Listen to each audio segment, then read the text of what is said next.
솔직히 말해도 될까요? 저는 한국이 별로였어요. 중국 문화를 베끼는 나라, 경쟁만 하려고 드는 나라, 그런 생각만 했었죠. 그러던 어느 날 아침 편집장이 갑자기 저를 부르더니 이러는 겁니다. 이번에 서울 문화축제 가서 취재해와! 아, 정말 싫었습니다. 하필 서울이라니. 하지만 어쩌겠어요? 먹고 살아야죠. 결국 저는 마지못해 서울행 비행기에 올랐습니다. 그런데 서울에 도착한 지 단 하루 만에 제가 평생 가지고 있던 편견이 완전히 무너지는 믿을 수 없는 일이 벌어졌습니다. 기자님, 안녕하세요. 제가 서울의 다양한 모습을 보여드릴게요. 아마 깜짝 놀라실 겁니다. 이 낯선 남자를 따라간 곳에서 제가 마주친 광경은 충격 그 자체였습니다. 그리고 며칠 후 제가 그 현장에서 본 그대로를 기사로 썼을 때 편집장은 소리를 지르며 분노했고 본사에선 전화가 쏟아졌죠. 도대체 서울에서 저는 무엇을 본 걸까요? 지금부터 그날의 이야기를 하나씩 들려드릴게요. 저는 한국에 가고 싶지 않았어요. 전혀요. 평범한 화요일 아침이었어요. 베이징 아파트에서 편안하게 글을 쓰려고 커피를 마시며 이메일을 확인하고 있었죠. 그때 편집장님께 전화가 왔어요. 전화기 너머로 편집장의 단호한 목소리가 흘러나오고 있었어요. 서울문화축제 취재에 관한 지시였죠. 거절할 틈도 없이 제가 최고의 작가라는 칭찬과 함께 임무가 부여되고 있었어요. 편집장의 말투에서 이미 결정된 사안이라는 느낌이 강하게 전해지고 있었죠. 저는 한숨을 쉬며 창밖으로 익숙한 베이징 스카이라인을 바라보고 있었어요. 높은 건물들과 분주한 거리는 제 집이나 다름없었죠. 이곳의 모든 것을 이해하고 있었고 여기서는 어떻게 돌아가는지 잘 알고 있었거든요. 가슴 한편에서 작은 희망을 품고 머무는 기간을 물어봤어요. 며칠만 있으면 좋겠다는 간절한 마음이 목소리에 묻어나고 있었죠. 편집장의 대답은 냉정했어요. 3주라는 시간이 제 귀에 무겁게 내려앉았고 이미 모든 준비가 끝났다는 사실에 가슴이 더 답답해지고 있었어요. 민규라는 사진작가와 정연이라는 문화평론가의 이름이 언급되었지만 그 순간 낯선 이름들은 그저 제 불안을 키우는 존재로 다가왔을 뿐이었죠. 한국에서 3주라니. 그 생각에 제 속이 불편해지고 있었어요. 중국인으로 자라면서 저는 한국에 대해 여러 이야기를 들었거든요. 좋은 것도 있고 나쁜 것도 있고 대부분은 복잡했죠. 누가 어떤 전통을 먼저 발명했는지에 대한 온라인 논쟁들, 역사에 관한 다툼들, 우리 나라들 사이의 경쟁적인 감정들. 이런 것들이 제가 실제로 그곳을 방문해 보지도 않고 한국에 대해 생각하는 방식을 형성했던 거예요. 제 아파트는 안전하고 편안하게 느껴졌어요. 아침 햇살이 블라인드 사이로 제가 좋아하는 방식으로 들어오고 있었고 책상은 제가 좋아하는 대로 정돈되어 있었죠. 벽에는 중국 전역을 여행하면서 찍은 사진들이 걸려 있었어요. 저에게 친숙하게 느껴지는 아름다운 풍경과 얼굴들이요. 컴퓨터 화면을 보니 제 최신 기사가 반쯤 완성되어 있었어요. 중국 문화 전통과 때로는 다른 나라들이 그것을 자기 것이라고 주장하는 방식에 관한 글이었죠. 그걸 쓰면서 저는 방어적이 되고 제 유산을 보호하고 싶은 마음이 들었어요.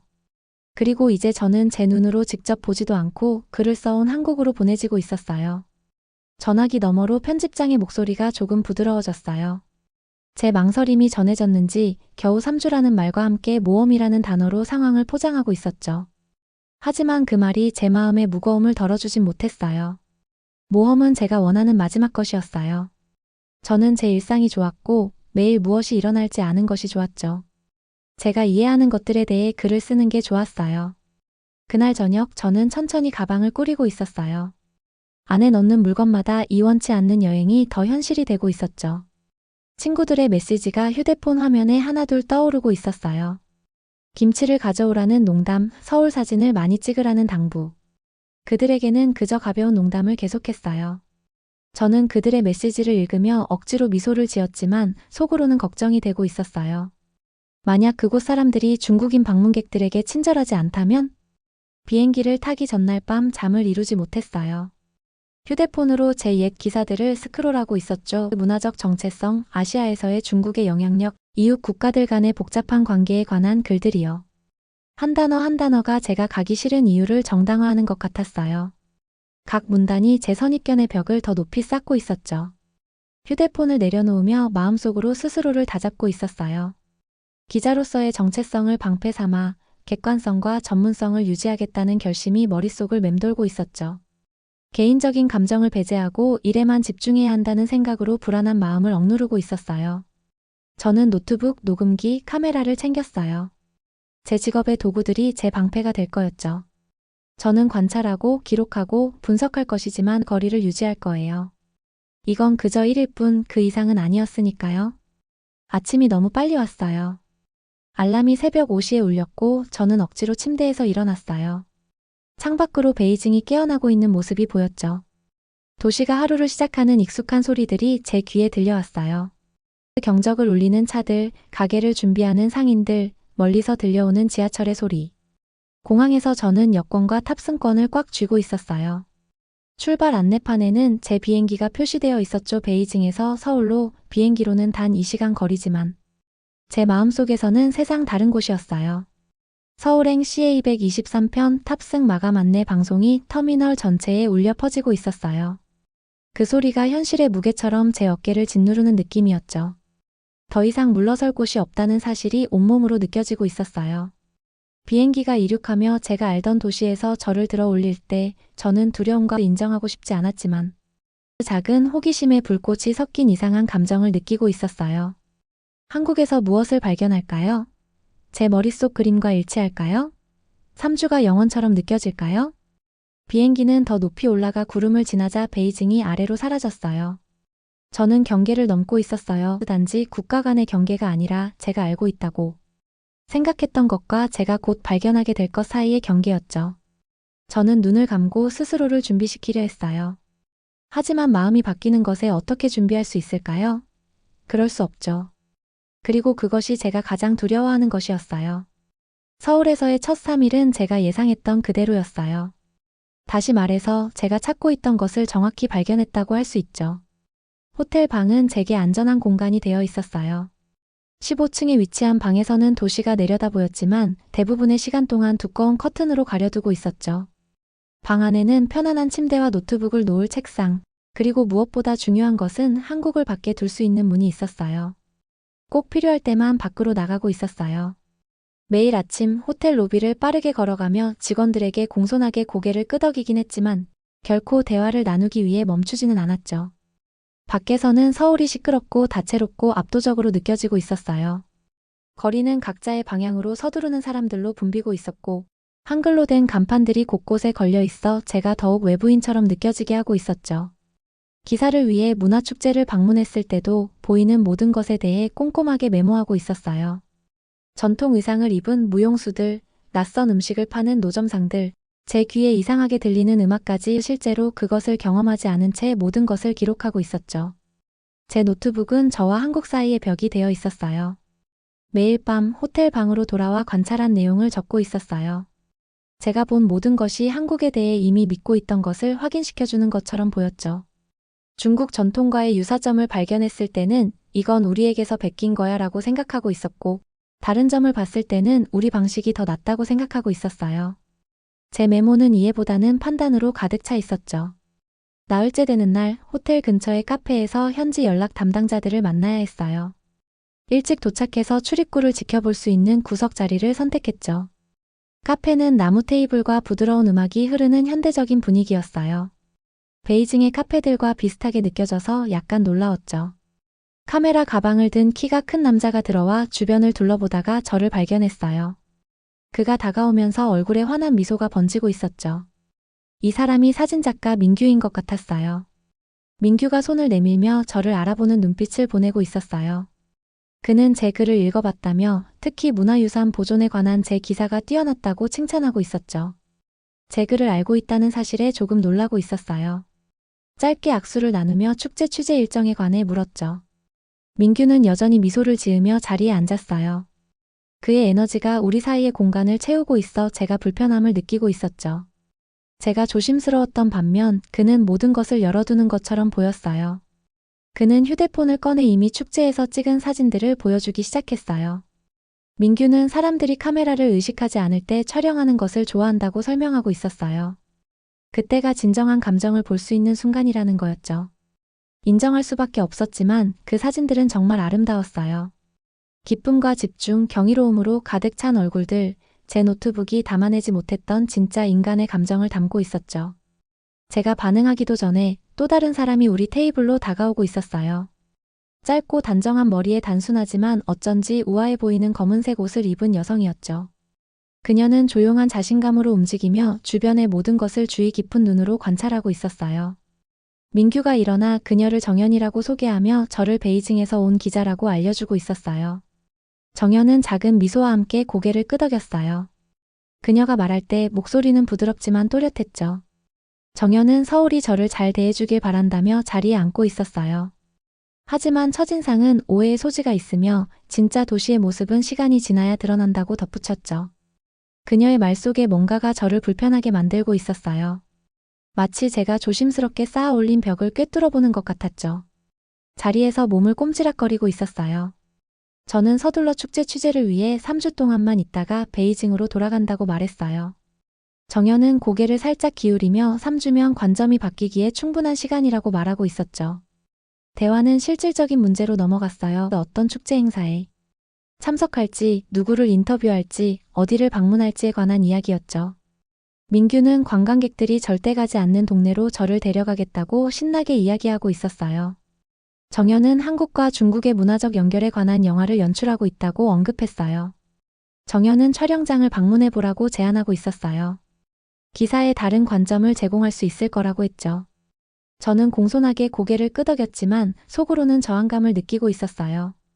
마음을 바꾸기 위해 이곳에 온 것이 아니었으니까요. 그저 기사를 쓰고 집으로 돌아가기 위해 왔을 뿐이었죠. 그날 저녁 호텔 방에서 노트북 화면을 바라보고 있었어요. 축제 기사를 쓰기 시작했지만 글이 공허하게 느껴지고 있었죠. 노트북 옆에는 민규가 공유해준 사진들을 놓아두었어요. 그 사진들은 제 메모와는 다른 이야기를 들려주고 있었어요. 그 외부인을 위해 문화를 보여주는 것이 아니라 자신들의 문화를 즐기는 진짜 사람들의 이야기였죠. 한숨을 쉬며 노트북을 닫았어요. 휴대폰으로 비행 정보를 확인했더니 베이징으로 돌아갈 때까지 아직 17일이나 남아 있었죠. 17일이 영원처럼 느껴지고 있었어요. 창밖으로는 수천 개의 불빛으로 빛나는 서울의 야경이 펼쳐져 있었어요. 15층에서 바라보니 도시가 마치 땅으로 떨어진 별들처럼 아름답게 보이고 있었죠. 잠시 이 장소를 그저 관찰하는 것이 아니라 실제로 경험하면 어떨지 궁금해지고 있었어요. 그러나 곧 커튼을 닫고 그 풍경과 생각을 모두 차단해버렸어요. 마음을 바꾸기 위해서가 아니라 일을 하기 위해 이곳에 왔으니까요. 민규와 정연을 만나야 했기에 만날 것이지만 감정적으로는 거리를 유지할 생각이었죠. 그저 방문자, 관찰자로 남아 제가 보는 것과 안전하게 분리되어 있을 거예요. 잠자리에 들기 위해 준비하면서 내일도 그저 메모를 하고 집에 갈 날을 새는 또 하나의 날이 될 거라고 스스로에게 말하고 있었어요. 하지만 마음 깊은 곳에서는 작고 불편한 의심의 씨앗이 심어지고 있었죠. 제가 눈여겨보도록 허락한 것 이상의 것이 있다면 어떨까요? 그 생각을 밀어냈어요. 어떤 벽들은 이유가 있어서 세워진 거라고 스스로에게 말했죠. 제 벽은 수년 동안 저를 보호해왔어요. 지금 무너뜨릴 생각은 없었죠. 5째 날 민규의 목에는 카메라가 걸려 있었어요. 또 다른 축제 행사장을 걷고 있을 때 그의 눈빛이 저를 꿰뚫어보고 있었죠. 제가 진짜 한국을 보고 있지 않다고 말하는 듯 했어요. 그저 제가 보길 기대했던 것만 보고 있다는 눈빛이었죠. 그의 시선이 가슴을 찔렀어요. 사실이었으니까요. 제 노트북은 한국에 오기 전부터 이미 믿고 있던 것과 일치하는 관찰 내용으로 가득 차 있었어요. 제가 찾고자 했던 것만 정확히 발견하고 다른 모든 것은 무시하고 있었던 거죠. 뭔가 제한이라도 있냐고 물었어요. 최대한 방어적으로 들리지 않게 노력하면서요. 민규의 대답이 흘러나왔어요. 그의 서울을 보여주겠다고 했죠. 노트북도 계획도 없이 그냥 경험하자고 말하고 있었어요. 거의 거절할 뻔했어요. 제 본능은 안전하게 남고 거리를 유지하는 것이었으니까요. 하지만 뭔가가 저를 끌어당겨 동의하게 만들었어요. 아마도 호기심이었을까요? 아니면 그의 눈빛 속에 담긴 부드러운 도전이었을까요? 어쨌든 저는 노트북을 가방에 넣고 민규를 따라 축제장을 벗어나고 있었어요. 그 오후가 모든 것을 바꿔놓았어요. 민규는 저를 좁은 거리로 안내했는데 혼자서는 절대 찾지 못했을 곳이었죠. 작은 식당들이 현지인들에게 음식을 제공하는 골목길을 걷고 있었어요. 요리 냄새가 공기를 가득 채우고 있었죠. 마이너스 매콤하고 감칠맛 나고 관광객들을 위해 준비된 축제 음식 노점과는 완전히 달랐어요. 작은 시장에 들렀는데 한 할머니가 채소를 팔고 계셨어요. 할머니는 민규에게 미소를 지으며 잠시 한국어로 대화를 나누고 계셨죠. 그러더니 제가 알아보지 못하는 작은 보라색 채소를 건네주셨어요. 민규가 먹어보라고 격려하는 눈빛을 보내고 있었어요. 그 채소는 아삭하고 약간 달콤했어요. 전혀 예상치 못한 맛이었죠. 할머니는 제 표정을 지켜보다가 제가 놀라서 미소 짓자 웃음을 터뜨리셨어요. 갑자기 저는 거리를 두고 관찰하는 기자가 아니었어요. 그저 한 사람이었죠. 언어가 다름에도 불구하고 다른 사람과 인간적인 순간을 공유하고 있었어요. 오후 내내 민규는 사진을 찍고 있었어요. 건물이나 공연이 아니라 진짜 순간들을 담고 있었죠. 마이너스 작은 공원에서 놀고 있는 아이들, 벤치에 앉아 손을 잡고 있는 노부부, 벽에 아름다운 장면을 그리고 있는 거리 예술가. 그의 카메라는 고정관념이 아닌 삶을 담아내고 있었어요. 그가 사진을 보여주며 설명하고 있었어요. 사진은 어떻게 보이는지가 아니라 어떻게 느껴지는지를 담아내는 것이라고요. 제 자신의 접근 방식에 대해 생각하게 되었어요. 항상 증거를 찾고 기존 생각을 뒷받침할 사실들을 찾고 있었죠. 감정이나 문화적 차이 뒤에 숨겨진 인간 경험을 찾는 것은 한 번도 고려해보지 않았어요. 다음 날 정연이 북촌 한옥마을에서 일하고 있는 그녀의 영화 촬영팀을 보러 오라고 초대했어요. 전통 가옥이 있는 오래된 동네는 곡선의 지붕과 좁은 돌길이 있어 아름다웠죠. 정연의 영화는 한국 음악가와 사랑에 빠지는 중국 화가에 관한 이야기였어요. 마이너스 분열이 아닌 연결에 관한 이야기였죠. 휴식 시간에 도시가 내려다 보이는 작은 찻집에 앉아 차를 마시고 있었어요. 조용한 자신감으로 팀을 지휘하는 정연을 지켜보며 따뜻한 차 한 잔이 제 손에 좋은 느낌을 주고 있었죠. 정연이 차잔 너머로 저를 바라보며 관찰하고 있었어요. 마치 문화가 고정된 것인 양 글을 쓴다고 했죠. 하지만 문화는 항상 변화하고 항상 과거와 현재, 국가와 국가, 사람과 사람 사이의 대화라고 말하고 있었어요. 그 말이 다음 며칠 동안 계속 일을 하면서도 제 마음에 남아 있었어요. 제 머릿속에 만들어 놓은 틀에 맞지 않는 더 많은 사람들을 만나고 있었죠. 박물관 큐레이터는 한국과 중국 사이의 수세기에 걸친 문화 교류를 보여주는 유물들을 보여줬어요. 대학 교수는 역사적 긴장 관계를 설명하면서도 젊은이들이 새로운 관계를 구축하고 있는 방식에 대해 이야기했죠. 인터뷰에서 다른 질문들을 하고 있는 저를 발견했어요. 제 믿음의 확인을 찾는 대신 개인적인 이야기에 귀를 기울이기 시작했죠. 사람들은 그들의 전통에 대해 어떻게 느끼고 있었을까요?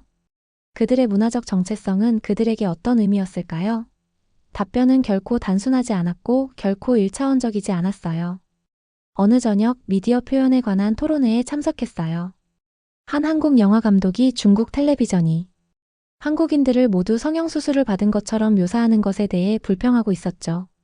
생각도 없이 제가 말문을 열었어요. 제 목소리가 흘러나오고 있었어요. 한국 드라마가 중국인들을 모두 쿵푸 마스터나 부자 사업가로 보여줄 때도 같은 문제가 아니냐고 물었죠. 우리 모두 고정관념이 아닌 진짜 사람들을 보여주는데 더 노력해야 한다고 말하고 있었어요. 민규가 제 눈을 마주치며 미소 짓고 있었어요. 충격적이게도 제가 방금 한쪽이 아닌 양쪽을 모두 변호했다는 사실을 깨달았어요. 제 안에서 뭔가가 바뀌고 있었던 거죠. 나중에 호텔 방으로 돌아와 거울 속 제 모습을 바라보고 있었어요. 겉모습은 같았지만 느낌이 달랐어요. 제가 그토록 조심스럽게 쌓아 올린 벽이 균열을 일으키기 시작하고 있었죠. 한국은 더 이상 제가 보도하는 장소가 아니었어요. 마이너스 제가 경험하고 있는 장소가 되어가고 있었어요. 노트북을 펼쳐 제 옛 메모를 찾아보니 판단과 거리두기로 가득 차 있었어요. 그러고는 새 페이지를 넘겨 다른 방식으로 글을 쓰기 시작했어요. 시장에서 맛본 그 보라색 채소의 맛에 대해 적고 있었죠. 한옥마을의 오래된 나무들 사이로 빛이 떨어지는 방식에 대해 썼어요. 그토록 확신했던 것에 대해 틀렸다는 느낌에 대해 적어내려가고 있었어요. 베이징에 있는 편집장에게서 메시지가 왔어요. 기사는 어떻게 진행 중이니? 우리가 논의했던 대로야. 그 메시지를 한참 바라보다가 답했어요. 며칠이 더 필요할 것 같아요. 창밖으로 서울은 분주한 일상을 계속하고 있었어요. 더 이상 제가 관찰하는 낯선 장소가 아니라 제 삶만큼이나 복잡하고 의미 있는 삶을 살아가는 진짜 사람들로 가득한 진짜 도시였죠. 저는 그곳에 있는지도 몰랐던 경계를 넘어서고 있었어요. 판단에서 이해로 한 걸음 내딛고 있었죠. 그리고 이제 돌아갈 수 없었어요. 하루하루 지날수록 기사 마감일이 다가오고 있었어요. 머리 위로 먹구름이 모이듯 부담감이 쌓여가고 있었죠. 한국에 온 지 2주가 되면서 축제는 가장 큰 순간을 맞이하고 있었어요. 서울 중심부에서 열리는 큰 축제였는데 옛 전통과 새로운 창의적 아이디어가 한데 어우러지고 있었죠. 기자로서 이 모든 게 신나는 일이어야 했어요. 하지만 저는 두 가지 다른 이야기 사이에서 갈등하고 있었어요. 한국에 오기 전에 쓰려고 계획했던 이야기와 실제로 이곳에 와서 경험하고 있는 이야기 사이에서요. 축제의 메인 행사가 열리는 날 아침 저는 작은 공원 벤치에 앉아 분주히 지나가는 사람들을 바라보고 있었어요. 어떤 이들은 움직일 때마다 꽃잎처럼 휘날리는 화려한 색상의 한복을 입고 있었고 또 다른 이들은 청바지, 티셔츠, 정장 같은 현대적인 옷을 입고 있었죠. 서울 곳곳에는 옛것과 새것이 섞여 있었어요. 패션뿐만 아니라 건물, 음식, 그리고 제 생각에서도 그랬죠. 민규가 그곳에서 저를 찾았어요. 그의 카메라는 이미 아침 햇살과 우리 주변의 움직임을 담아내고 있었어요. 민규가 제 옆에 앉으며 오늘이 큰 날이라고 말하고 있었어요. 준비됐냐고 물었죠. 대답을 어떻게 해야 할지 몰랐어요. 무엇에 대한 준비, 축제를 취재할 준비, 드디어 기사를 쓸 준비, 아니면 내가 알고 있다고 생각했던 모든 것이 뒤집혔다는 걸 인정할 준비. 더 이상 어떻게 이걸 써야 할지 모르겠다고 고백하고 있었어요. 제가 알고 있다고 생각했던 모든 것이. 민규는 제가 더 설명할 필요 없이 이해한다는 듯 고개를 끄덕이고 있었어요. 그의 친절한 눈빛에는 판단이 아닌 오직 인내만 담겨 있었죠. 그는 그것이 진짜 이야기일 수도 있다고 제안하고 있었어요. 단지 축제가 아니라 제 여정에 관한 이야기일 수도 있다고요. 컬러풀한 공연과 축하 행사로 가득한 하루를 보낸 후 그날 저녁 정연이 중국과 한국 간의 문화 교류에 관한 패널 토론에서 발표하고 있었어요. 저는 청중석에 앉아 노트북을 펼쳤지만 아무것도 적지 않고 있었죠. 정연이 우리 나라들 사이의 이해의 중요성에 대해 이야기할 때 그녀의 목소리는 차분하고 명료했어요. 청중 중 누군가가 제가 이전에 썼던 글과 똑같은 이슈를 언급했어요. 마이너스 어떤 전통이 누구의 것인지에 관한 논쟁, 오래된 역사적 다툼들이요. 정연은 이런 우려를 무시하지 않았어요. 그녀는 인정했지만 제가 더 똑바로 앉게 만드는 말을 덧붙였죠. 우리가 이런 오래된 이야기에 갇혀 있으면 성장할 기회, 진정한 이해를 얻을 기회를 놓친다고 말하고 있었어요. 그녀의 눈이 군중 속에서 저를 찾았어요. 마치 저에게 직접 말하고 있는 것처럼요. 보여지고 있고 동시에 도전받고 있다는 느낌이 들었어요. 패널이 끝난 후 건물의 조용한 구석에서 개인적으로 대화를 나누었어요. 벽에는 역사를 통틀어 한국인과 중국인 사이의 우정의 순간을 보여주는 사진들이 걸려 있었죠. 정연은 제가 기사 때문에 고민하고 있다고 관찰하고 있었어요. 그녀의 눈빛은 친절하면서도 알고 있는 듯 했죠. 저는 특정한 생각을 가지고 왔다고 인정했어요. 그런데 지금은 정연은 제 말을 이어받았어요. 지금은 현실이 생각했던 것보다 더 복잡하다고. 그건 실패가 아니라 성장이라고 정연이 말하고 있었어요. 진짜 시험은 다음날 베이징에서 편집장이 전화했을 때 찾아왔어요. 그녀는 제 기사에 대한 업데이트를 원했죠. 전화를 들고 있는 제 손이 약간 떨리고 있었어요. 편집장이 진행 상황을 물었어요. 우리가 논의했던 문화적 전유 관점에 여전히 집중하고 있는지 궁금해했죠. 깊은 숨을 들이마셨어요. 제가 예상했던 것과 다르다고 천천히 말하고 있었어요. 이야기가 더 복잡하다고요. 우리 문화 사이에는 갈등뿐만 아니라 공유의 역사가 너무나 많다고 설명하고 있었죠. 전화 너머로 잠시 침묵이 흐르고 있었어요. 그리고 나서 서진답지 않다고 말하는 편집장의 목소리. 무슨 일이 있냐고 물었죠. 무슨 일이 있었냐고요? 모든 일이 있었어요. 민규는 제게 그의 눈을 통해 서울을 보여줬어요. 일련의 고정관념이 아니라 진짜 사람들로 가득한 살아 숨쉬는 장소로요. 정연은 문화들이 서로 어떻게 영향을 미치는지 더 깊이 생각하라고 제게 도전했어요. 그리고 한국 자체가 제가 상상했던 단순한 장소가 되기를 거부했어요. 저는 편집장에게 시간이 더 필요하다고 말했어요. 진실한 무언가를 쓰고 싶다고요. 통화가 끝난 후 저는 호텔 방에 혼자 앉아 거울 속 제 모습을 응시하고 있었어요. 저를 바라보는 사람은 2주 전 서울에 도착했던 그 기자가 아니었어요. 그 사람은 모든 것에 확신이 있었죠. 불확실성의 가치, 답을 가정하는 대신 질문하는 것의 가치를 배우고 있었어요. 고통스러운 깨달음이었어요. 과거의 제 자신감 넘치는 기사들이 지금은 피상적으로 느껴졌어요. 저는 항상 그렇게 빨리 판단했던 걸까요? 제 시각을 넘어서 보려는 의지가 그렇게 부족했던 걸까요? 그날 밤 잠을 이룰 수 없었어요. 호텔 방을 왔다 갔다 하며 제가 보고 경험한 모든 것에 대해 생각하고 있었어요. 자정쯤 민규에게 전화를 걸었어요. 더 많이 보고 싶다고 단순하게 말했어요. 이해하고 싶다고요. 다음 3일은 새로운 경험들로 가득했어요. 민규는 저를 서울 외곽의 고향으로 데려갔어요. 그곳에서 그의 할머니가 직접 만든 김치를 대접하며 힘든 시절에 자라난 이야기를 들려주셨죠. 할머니는 그녀의 가족을 도와준 중국인 친구들, 함께 한 어려움과 축하의 순간들에 대해 이야기하고 계셨어요. 정연은 저를 그녀의 영화 편집실로 초대했어요. 어두운 공간은 현재 프로젝트의 장면들을 보여주는 화면들로 밝혀져 있었죠. 우리는 영화와 뉴스가 어떻게 문화 사이에 다리를 놓거나 벽을 세울 수 있는지에 대해 밤늦게까지 이야기를 나누고 있었어요. 정연은 우리가 어떤 이야기를 전하기로 선택하는지, 그리고 얼마나 정직하게 그것을 전하는지가 중요하다고 말하고 있었어요. 그녀의 얼굴은 화면의 빛으로 밝게 빛나고 있었죠. 저는 새 노트북에 다른 종류의 관찰들을 채워나갔어요. 판단이 아닌 질문들, 결론이 아닌 가능성들이요. 얼굴과 목소리에 대해, 거리 모퉁이에서 목격한 작은 친절함에 대해, 때로는 친구였다가 때로는 경쟁자였지만 항상 연결되어 있었던 두 이웃 나라의 복잡한 역사에 대해 적고 있었어요. 가장 어려운 부분은 한국을 다르게 보는 것이 아니었어요. 저 자신을 다르게 보는 것이었죠. 불편한 진실과 마주해야 했어요. 마이너스 모든 것이 틀린 건 아니지만 제 객관성을 의심하기에 충분할 만큼 틀렸다는 사실이요. 제가 보고 싶은 것만 보고 이미 가지고 있던 믿음에 대한 증거만 찾고 있었다는 것을 인정해야 했어요. 이것이 제 진짜 시련이었어요. 외부적 도전이 아니라 내부적 도전을 극복하는 것. 확신을 내려놓는 고통스러운 과정. 아직도 배워야 할 것이 얼마나 많은지 깨닫는 겸손한 경험이었죠. 여행의 마지막 날들이 다가오면서 저는 노트북 앞에 앉아 글을 쓰기 시작했어요. 나온 기사는 제가 계획했던 것과는 전혀 달랐어요.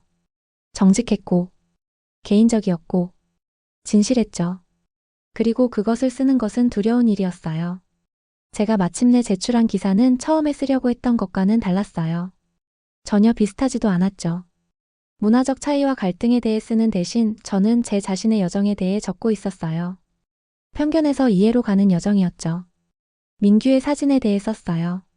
그의 사진은 고정관념이 아닌 사람들을 보여주고 있었죠. 정연의 영화에 대해서도 썼어요. 그녀의 영화는 문화 간의 분열이 아닌 연결을 탐구하고 있었죠. 제가 만났던 젊은 한국인들에 대해서도 썼어요. 그들은 자신들의 전통을 사랑하면서도 저처럼 민족주의의 의문을 품고 있었죠. 가장 중요한 건 저 자신에 대해 썼다는 거예요. 우리가 이해하지 못하는 것들을 얼마나 쉽게 판단하는지, 이미 믿고 있는 것을 뒷받침하는 증거를 찾는 것이 얼마나 편안하게 느껴지는지, 우리가 틀렸을 때 인정하는 것이 얼마나 어렵지만 중요한지에 대해 적고 있었어요. 심장이 빠르게 뛰는 가운데 편집장에게 보내는 이메일의 보내기 버튼을 눌렀어요. 거절당할까요? 임무에 실패했다고 생각할까요? 그렇게 생각한다고 해도 탓할 수 없었어요. 이건 그녀가 요청했던 기사가 아니었으니까요. 그녀의 답장은 다음날 아침에 왔어요. 편집장이. 메시지가 화면에 떠 있었어요. 우리가 논의했던 것이 아니라고 말하고 있었죠. 하지만 정직하고 강력하다고도 했어요. 이렇게 개인적인 것을 공유하고 싶은지 확실하냐고 물어보고 있었어요. 확실하지 않았어요. 실수를 그렇게 공개적으로 인정하는 것은 무서운 일이었죠. 하지만 다른 어떤 것도 쓸 수 없다는 걸 알고 있었어요. 적어도 기자로서, 아니 한 사람으로서 자신을 존중하면서는요. 간단하게 답장을 보냈어요. 이것이 진짜 이야기라고요. 제 여정의 보상은 이제 한국을 완벽하게 이해하게 되었다거나 제 이전 생각이 완전히 틀렸다는 게 아니었어요. 일부 우려는 여전히 타당했고 일부 질문은 여전히 남아있었죠. 하지만 저는 옳다는 것보다 더 가치 있는 것을 얻었어요. 첫인상을 넘어볼 수 있는 능력, 제 자신의 가정에 의문을 제기할 수 있는 능력, 서로 다른 생각들을 동시에 마음속에 품을 수 있는 능력이었죠. 서울에서의 마지막 날이 너무 빨리 찾아왔어요. 민규, 정연, 그리고 저는 조용한 거리에 숨겨진 작은 식당에서 마지막 저녁 식사를 하고 있었어요. 주인은 민규를 알고 있었고 메뉴에 없는 특별 요리를 가져다 주고 있었죠. 제가 전에 맛본 적 없는 방식으로 한국과 중국의 맛을 결합한 음식이었어요. 함께 식사하며 우리가 보낸 시간에 대해 이야기하는 동안 슬픈 행복함을 느끼고 있었어요. 집에 갈 준비가 되어 있었지만 떠나기도 아쉬웠죠. 민규가 젓가락을 내려놓으며 물었어요. 베이징의 사람들에게 한국에 대해 뭐라고 말할 것인지 궁금해하는 눈빛이었죠.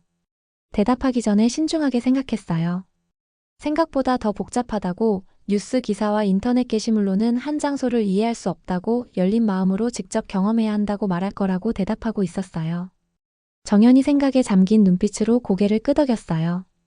그리고 나 자신에 대해서는 어떤지, 서진에 대해 무엇을 배웠는지 묻고 있었죠. 그 질문은 더 어려웠어요. 잠시 접시를 바라보고 있었죠. 마침내 입을 열었어요. 아직도 배우고 있다고, 아마도 제 일은 모든 답을 갖는 것이 아니라 더 나은 질문을 하는 것일지도 모른다고 말하고 있었어요. 다음 날 아침 택시를 타고 공항으로 향했어요. 도시는 제가 도착했을 때와는 다르게 보이고 있었죠. 같은 건물과 거리가 있었지만 새로운 눈으로 보고 있었어요. 우리가 방문했던 동네들, 민규가 특히 아름다운 사진을 찍었던 공원, 다음 달에 정연의 영화가 개봉될 극장을 지나치고 있었죠. 베이징으로 돌아가는 비행기에서 서울로 가는 비행기에서처럼 창문 가리개를 닫지 않았어요. 대신 한국이 구름 아래로 사라지는 모습을 지켜보며 거리는 멀어지지만 연결은 남아있다는 느낌을 받고 있었죠. 베이징의 제 아파트는 제가 떠났을 때와 똑같았어요. 하지만 저는 달라져 있었죠. 여행 가방을 풀며 제 책상 위에 기념품들을 놓고 있었어요. 정연이 준 작은 도자기 컵, 민규가 찍은 우리 셋의 사진, 새로운 종류의 글로 가득 찬 제 노트북들이었죠. 귀국 일주일 후 예상치 못한 일이 일어났어요. 한국의 한 독자가 온라인에 게재된 제 기사에 대해 이메일을 보냈어요. 그 메시지가 화면에 떠올랐어요. 제 정직함에 감사하다는 내용이었죠. 자신의 관점 변화를 기록할 의향이 있는 사람을 보는 것은 드문 일이라고 적혀 있었어요. 책상에 앉아 친숙한 것들에 둘러싸여 있지만 새로운 눈으로 보면서 내 안에서 무언가가 변화하고 있음을 느꼈어요. 완전한 변화는 아니었지만 중요한 변화였죠. 제 믿음을 보호하기 위해 쌓았던 벽들이 더 선명하게 볼 수 있게 해주는 창문이 되어 있었어요. 노트북을 열고 새로운 글을 쓰기 시작했어요. 이번에는 과제가 아니라 그저 저 자신을 위한 글이었죠. 타이핑하고 있었어요. 편견에서 이해로 가는 여정은 직선이 아니라고. 그것은 앞으로 뒤로 움직이며 중간중간 명료함과 혼란의 순간들이 있다고 적고 있었어요. 창밖으로 베이징은 분주한 일상을 이어가고 있었어요. 같은 거리, 같은 건물, 같은 하늘.